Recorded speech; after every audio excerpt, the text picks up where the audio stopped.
Hello everyone, welcome to Edjanachal Daily Current Affairs series and today is 2nd of June. I hope you all are good going, but in this pandemic situation, I must say have patience but be consistent in your study. You will definitely get success very soon. So let's start our current affairs series. Kappa and Delta, WHO names COVID-19 variants first found in India. यहाँ पे kappa and delta दो words का use हो रहा है. जो लोग science background से हैं उनका तो बहुत गहरा नाता होगा इन दो वर्ड से.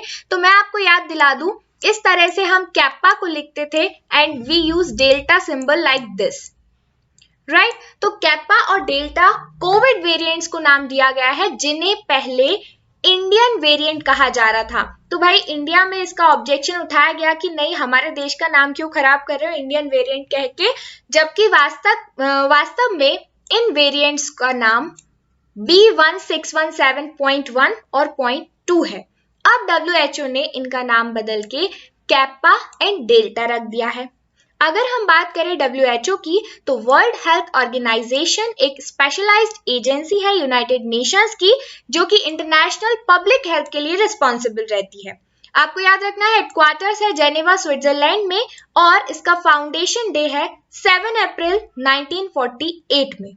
So remember these facts. Let's move forward. PM cares for children initiative launched by government to support COVID affected children. यहाँ पे आप सभी को पता है कि कोविड पैंडेमिक के दौरान कई सारे ऐसे बच्चे हैं जिन्होंने अपने पेरेंट्स को खो दिया है इस महामारी में.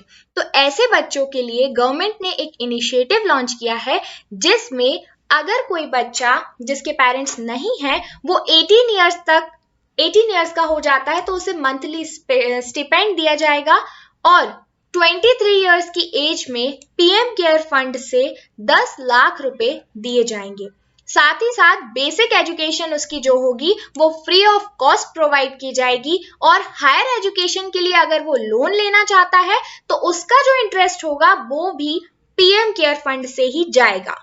हेल्थ इंश्योरेंस की अगर हम बात करें तो आयुष्मान भारत स्कीम के अंदर यहाँ पे उन बच्चों को फ्री हेल्थ इंश्योरेंस प्रोवाइड किया जाएगा 5 लाख तक का टिल 18 इयर्स ऑफ एज. इसका प्रीमियम कौन देगा? PM केयर फंड से. अब बात करते हैं कि PM केयर क्या है. तो PM means prime minister and cares means citizen assistance and relief in emergency situations.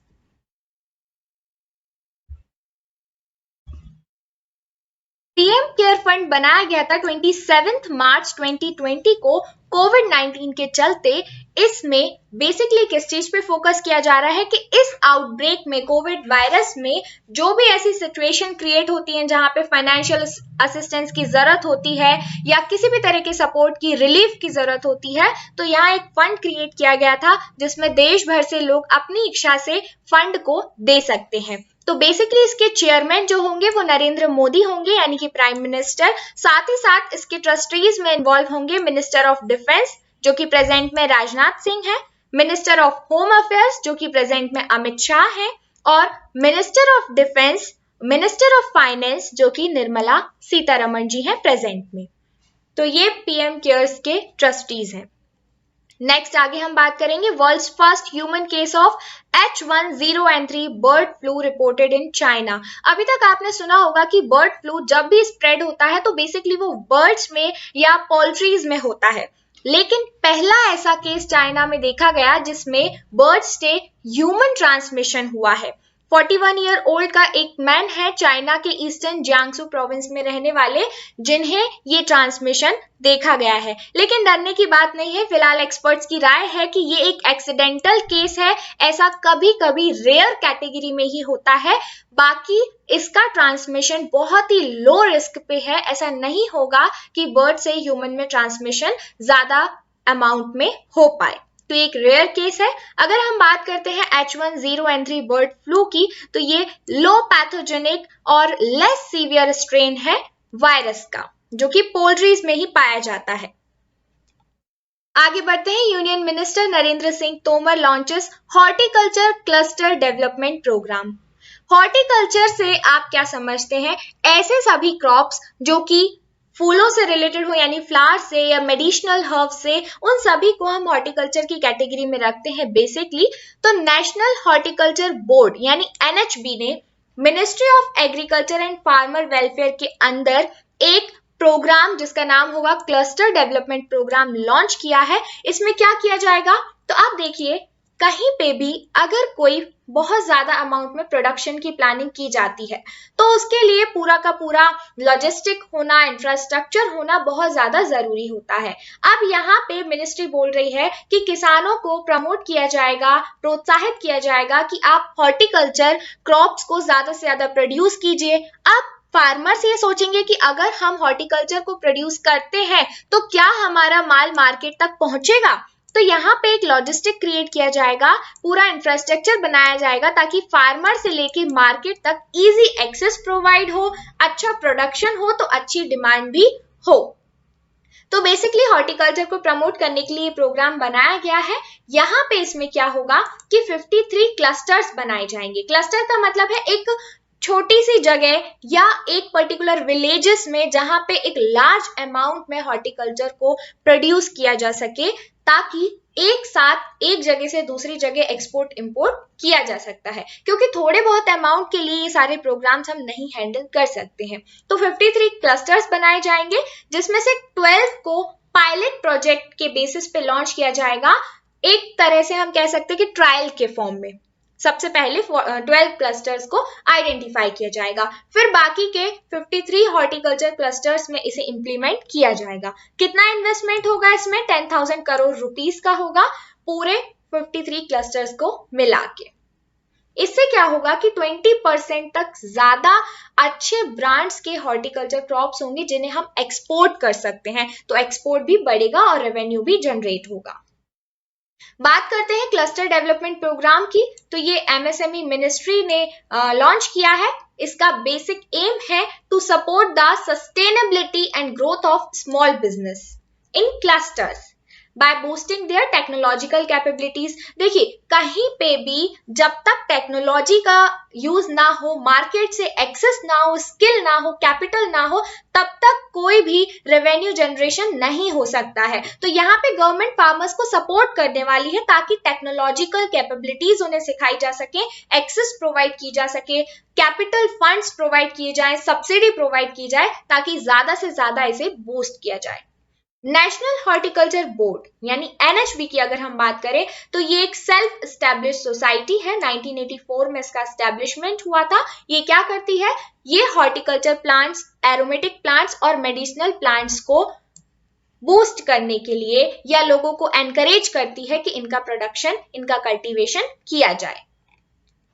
आगे बढ़ते हैं। OECD projects India growth forecast for financial year 2022 to 9.9% and global economy to rebound at 5.8%. OECD ने पहले India की growth को 12.6% बताया था, जो कि अब वापस से प्रोजेक्ट करके 9.9% कर दिया है 2021-22 के लिए। क्यों ये कम किया, तो आप सभी जानते हैं कि कोविड की सेकेंड वेव के कारण इकोनॉमिक लॉस काफी ज्यादा हुआ है, जिसकी वजह से हमारी जो ग्रोथ थी, GDP ग्रोथ, वो कम हो गई है। अब OECD क्या है, OECD है organisation for economic cooperation and development. ये एक इंटर गवर्नमेंटल ऑर्गेनाइजेशन है जिसमें 38 मेंबर कंट्रीज हैं और इसे बनाया गया था 1961 में। क्या करता है ये, वर्ल्ड ट्रेड और इकोनॉमिक प्रोग्रेस को स्टिमुलेट करता है। Let's move forward. RBI cancels license of Pune based Shivaji Rao Bhosle सहकारी बैंक। तो RBI ने पुणे बेस्ड शिवाजी राव भोसले सहकारी बैंक का लाइसेंस रद्द कर दिया है, कैंसिल कर दिया है 31 मई को। ठीक है, तो अब ये बैंक कोई भी प्रोसीडिंग आगे नहीं कर पाएगा। अब आप सोच रहे होंगे कि अगर कोई बैंक बंद होता है तो भाई ग्राहकों का क्या होगा, कस्टमर्स का क्या होगा, क्या उनका पैसा डूब गया? नहीं भाई, ऐसा नहीं होता है। जब भी कोई बैंक खुलती है तो RBI उसकी गारंटी लेता है कि अगर बैंक डूब जाता है तो हम उसका पैसा लौटाएंगे। कैसे लौटाएंगे? Deposit insurance and credit guarantee corporation act 1961 के तहत। अब यहाँ पे RBI क्या करेगा, 5 लाख तक का जो भी डिपॉजिट होगा, मॉनेटरी सीलिंग, उसे धीरे धीरे करके इस एक्ट के थ्रू लौटा देगा लोगों को। क्योंकि आरबीआई गारंटर है।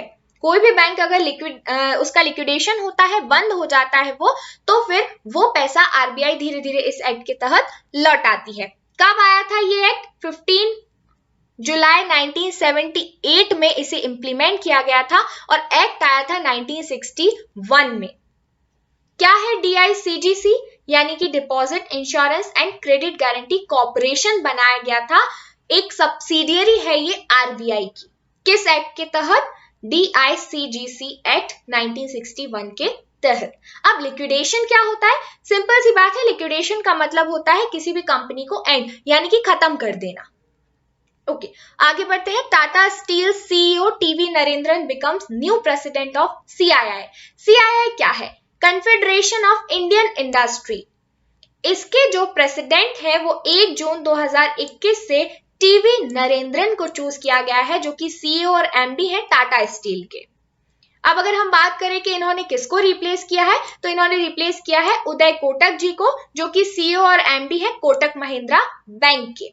साथ ही साथ में Sanjeev Bajaj, remember the name Sanjeev Bajaj, इन्हें प्रेसिडेंट डेजिग्नेट चूज किया गया है सीआईआई का। ये कौन है? ये एमडी है बजाज फिनसर्व के। और पवन मुंजल जी को वाइस प्रेसिडेंट चूज किया गया है सीआईआई का, जो कि हीरो मोटोकॉर्प के चेयरमैन और सीईओ है। तो बेसिकली आपको मेनली प्रेसिडेंट याद रखना है, जो है टीवी नरेंद्रन, ठीक है, और ये एमडी है टाटा स्टील के। अब अगर हम सीआईआई की बात करें तो कन्फेडरेशन ऑफ इंडियन इंडस्ट्रीज, ये एक नॉन गवर्नमेंटल ट्रेड एसोसिएशन है। जितनी भी कंपनीज होती हैं उन सभी का ट्रेड एसोसिएशन है, न्यू दिल्ली में बेस्ड, और इसे बनाया गया था 1895 में। टाटा स्टील को आप सभी जानते हैं, ये एक मल्टीनेशनल स्टील मेकिंग कंपनी है जमशेदपुर झारखंड में, और हेडक्वार्टर्स है इसका मुंबई महाराष्ट्र में। फाउंडर कौन है? जमशेदजी टाटा, और इसे बनाया गया था 25 अगस्त 1907 में। जमशेदपुर में पहला प्लांट इसका लगाया गया था। Let's move forward. Pooja Rani wins 75 kg gold for India in 2021 Asian Amateur Boxing Championship. तो यहाँ पे पूजा रानी, इन्होंने बॉक्सिंग चैंपियनशिप में गोल्ड मेडल जीता है, और खुशी की बात ये है कि ये ओनली इंडियन विमेन बॉक्सर हैं जिन्होंने गोल्ड मेडल जीता है 2021 के एशियन चैंपियनशिप में। एशियन चैंपियनशिप अभी कहाँ पे चल रही है? दुबई में चल रही है।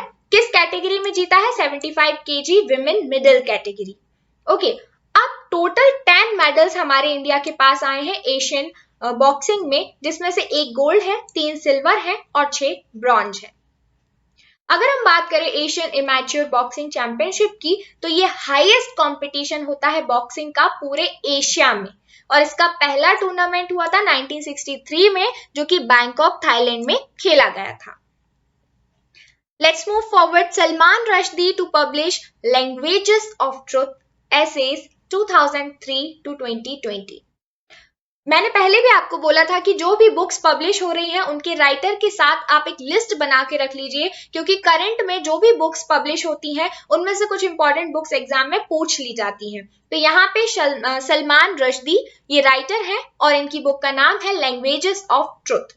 बेसिकली इस बुक में इन्होंने उन सभी चीजों के बारे में बताया है कि लिटरेचर और कल्चर को लेकर, रिमेंबर लिटरेचर और कल्चर को लेकर हमारे इंडिया में क्या चेंजेस आए हैं 2003 से लेकर 2020 के बीच में। ओके, नाम क्या है? Languages of truth essays 2003 to 2020। आगे बढ़ेंगे। WHO honours doctor Harshvardhan for efforts in tobacco control, यानी यहाँ पे जो स्वास्थ्य मंत्री हैं हमारे भारत देश के डॉक्टर हर्षवर्धन, इन्हें टोबैको कंट्रोल के लिए अवार्ड दिया है WHO ने, और अवार्ड का नाम है WHO director general special recognition award. किस लिए दिया है? इन्होंने टोबैको कंट्रोल में काफी अच्छा कंट्रीब्यूशन दिया है, ई सिगरेट्स को बैन करके, हीटेड टोबैको प्रोडक्ट्स को बैन करके, जो कि काफी ज्यादा इंजूरियस होते हैं हेल्थ के लिए। आपको याद होगा 31 मई को एंटी टोबैको डे सेलिब्रेट किया जाता है, वर्ल्ड नो टोबैको डे भी इसे कहा जाता है। थीम क्या थी 2021 में? Commit to quit. Remember themes पूछ ली जाती हैं एग्जाम में, कमिट टू क्विट। आगे बढ़ते हैं। Jayanti, new spider cricket discovered in Chhattisgarh. अब यहाँ पे आप इमेज में देखिए, ये स्पाइडर नहीं है, ये क्रिकेट है, लेकिन एक सूडो फिनोमिनन जनरेट होता है। सूडो का मतलब होता है धोखा, होता कुछ है और दिखता कुछ है। तो जयंती इसे नाम दिया गया है, ये स्पीसीज है क्रिकेट की, लेकिन ये थोड़ा मिलता जुलता होता है किससे? स्पाइडर से। इसे नाम दिया है जयंती प्रोफेसर जयंत विश्वास के नाम पर, जो कि एक एक्सप्लोरर है, लीडिंग केव एक्सप्लोरर है। और क्योंकि ये जो स्पीसीज है ये छत्तीसगढ़ की कुर्रा केव्स में मिली है। रिमेंबर, कुर्रा केव्स कहाँ पर लोकेटेड है? छत्तीसगढ़ में। तो केव में मिली है और किसे मिली? प्रोफेसर जयंत विश्वास को, इसीलिए उन्हीं के नाम पर इसका नाम जयंती रखा गया है। अब अगर हम बात करते हैं अरैकोमिमस सॉसर 1897 की, जिस ब्रीड का ये क्रिकेट है, तो ये नाम दिया गया था Swiss entomologist Henri Louis Frederic de Saussure के द्वारा 1878 में। ऐसे क्रिकेट्स को जो कि स्पाइडर से रिसेंबल करते हैं, यानी होते क्रिकेट है बट दिखते स्पाइडर जैसे हैं, क्योंकि अरैकोमिमस का मतलब ही होता है, अरैकने means spider and मिमोस means imitator या एक्टर, मतलब उनकी तरह बिहेव कर रहे हैं। Okay, let's move forward. Telangana formation day 2 जून 2021। आप सभी को शायद याद होगा कि 2 जून 2014 में तेलंगाना को आंध्र प्रदेश से अलग करके एक तेलुगु स्पीकिंग स्टेट का दर्जा दिया गया था। वहां की जनता ने ये डिमांड की थी कि हम लोग तेलुगु स्पीकिंग है, हमें अलग राज्य बना दिया जाए। तो आप मैप में देख सकते हैं, ये तेलंगाना है और ये आंध्र प्रदेश है, दोनों को अलग कर दिया गया था 2 जून 2014 में। तो अब तेलंगाना में 33 डिस्ट्रिक्ट हैं बेसिकली, और तेलंगाना की कैपिटल है हैदराबाद, जबकि आंध्र प्रदेश की कैपिटल अभी तो हैदराबाद है, लेकिन आने वाले समय में अमरावती बना दी जाएगी। तो ये सारी चीजें आपको याद रखना है। Thank you so much. This is it for today. We will back soon. Thank you.